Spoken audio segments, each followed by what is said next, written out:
Suspense continues. We still do not know who will be the Chief Minister of Maharashtra, but as per the protocol, Eknath Shinde has tendered his resignation as the Chief Minister to the Governor C.P. Radhakrishnan yesterday, and also as the term of the Maharashtra Assembly comes to an end yesterday.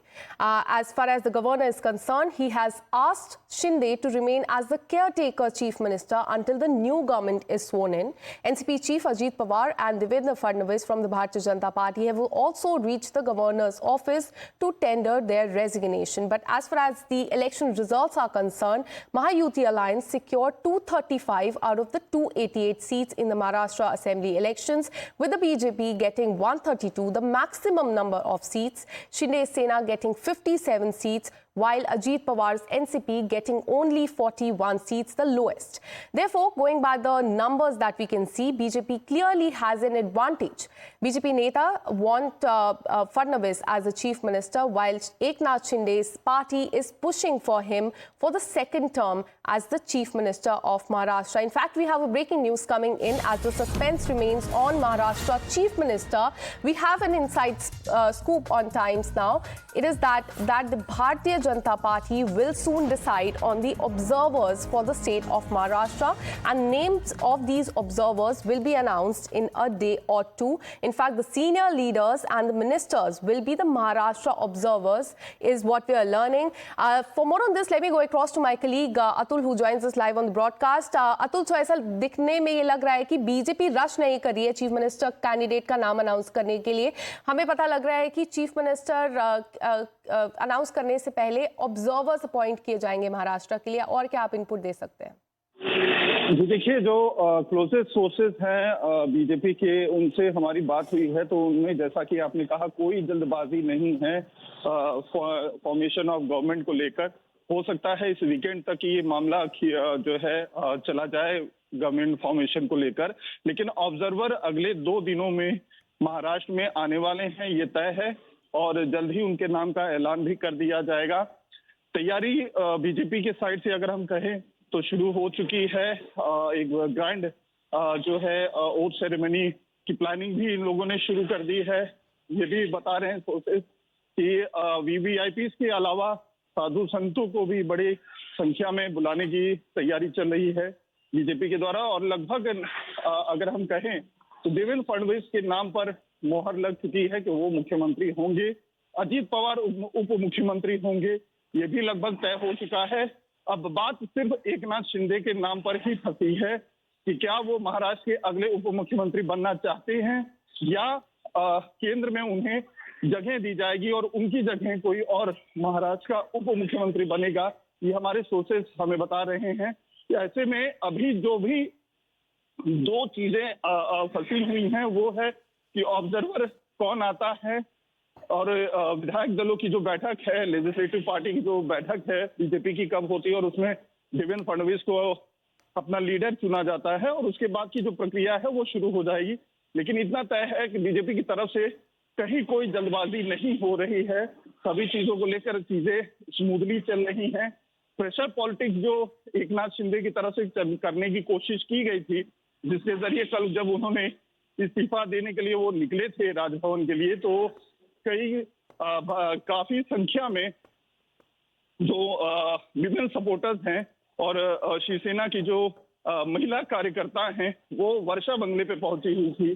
Planning ये थी कि इन महिलाओं के साथ लाडली बहना योजना का जो शुरुआत मुख्यमंत्री एकनाथ शिंदे ने किया था, उसका धन्यवाद देते हुए वो वॉकिंग करते हुए राजभवन जाएंगे.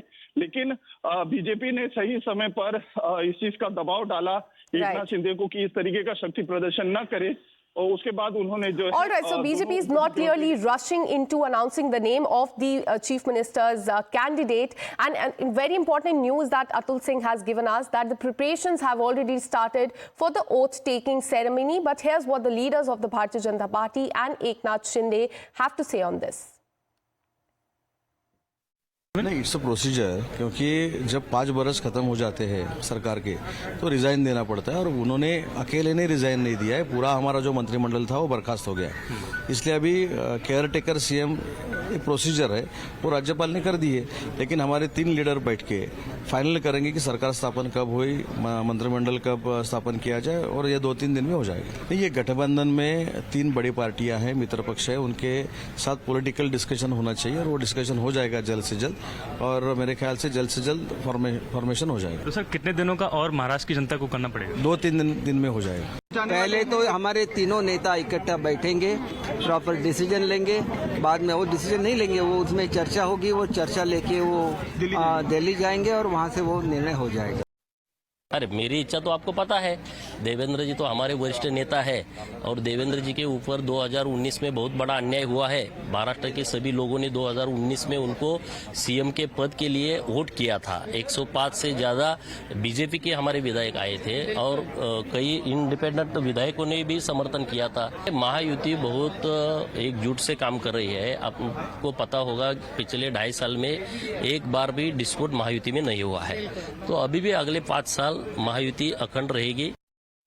भाई जब महायुति की सरकार बनती है तो उसको थोड़ा टाइम लगता है, एक पार्टी की सरकार थोड़ी है कि आज के आज बना लेंगे। भाई थोड़ा समय जा रहा है, लेकिन जनता के हित में, महाराष्ट्र के हित में है, महाराष्ट्र को आगे लेके जाने के लिए है। हमारा केंद्रीय नेतृत्व और महाराष्ट्र के तीनों नेता बैठेंगे और मुझे लगता है योग्य निर्णय होगा। ऐसा निर्णय होगा कि महाराष्ट्र की जनता के लिए, विकास के लिए डबल इंजन सरकार जो चलेगी वो देश के हित, महाराष्ट्र के हित में काम करेगी।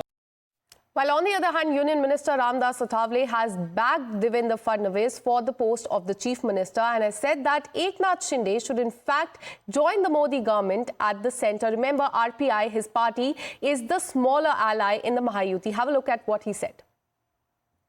Sir Ramdas Athawale is along with us. Sir आप फडणवीस साहब से मुलाकात कर पहुंचे हैं, क्या लगता है स्थिति कब तक साफ हो पाएगी? महाराष्ट्र को अगला मुख्यमंत्री कब तक मिल पाएगा? मुझे लगता है कि 1-2 दिन में, मतलब आज या कल ही निर्णय हो सकता है उसके बारे में, और मुझे लगता है कि आम सहमति से या कोई किसी की नाराज ना हो, इसीलिए बीजेपी, शिवसेना और राष्ट्रवादी कांग्रेस पार्टी के नेता बैठकर इसके संबंध में निर्णय लेंगे।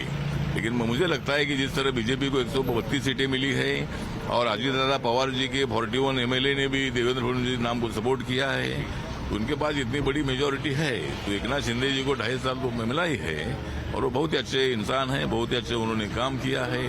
2.5 साल काम उन्होंने 5 साल जैसा उन्होंने किया है, तो इसीलिए उनका भी सम्मान होने की आवश्यकता है। तो मेरा सुझाव ये है कि अगर देवेंद्र जी का नाम तय होता है तो एकनाथ शिंदे साहब को केंद्र के मंत्रिमंडल में, नरेंद्र मोदी जी के मंत्रिमंडल में बड़ा अच्छा स्थान मिलना चाहिए और हम कोई विवाद नहीं करेंगे। माननीय एकनाथ शिंदे साहब ने भी बोला है कि भाई जो निर्णय हम आम सहमति से करेंगे, तो इसीलिए मुख्यमंत्री का चेहरा जल्दी मीटिंग के बाद ही तय हो सकता है और मुझे लगता है कि भाई देवेंद्र फडणवीस का नाम तय हो सकता है। The suspense continues on who is going to be the Chief Minister of Maharashtra. We'll keep you updated.